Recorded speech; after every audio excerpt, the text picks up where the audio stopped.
ગુજરાત સરકાર શ્રી દ્વારા સમગ્ર ગુજરાતમાં 112 મુજબનો નવો એક કાર્યક્રમ સરકાર દ્વારા મૂકવામાં આવ્યો છે.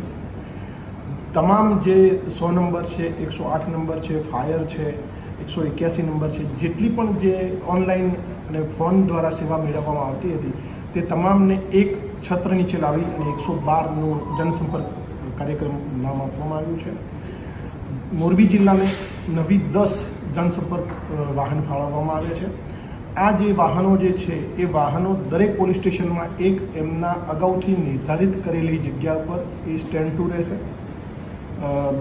હળવદ અને મોરબી તાલુકામાં બે છે, બાકી દરેક પોલીસ સ્ટેશનમાં એક વાહન ફાળવવામાં આવ્યું છે. આ વાહન જે છે એમાં એક ડ્રાઈવર, એક પોલીસ કર્મચારી અને અન્ય બીજા એક પોલીસ કર્મચારીની હાજરી રહેશે.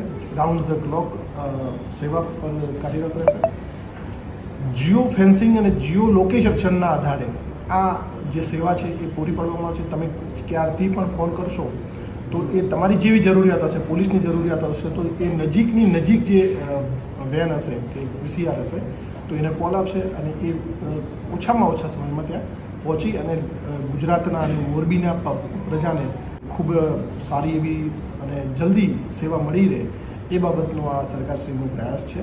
અને મારી મોરબી જનતાને આપના થકી એ વિનંતી છે કે આપણે જ્યારે પણ આ સેવાઓ પૈકી કોઈની જરૂર પડે તો આપ 112 112ને કોલ કરશો તો તમામ સેવાઓ તમને એક જ મોબાઈલ નંબર ઉપરથી મળી જશે.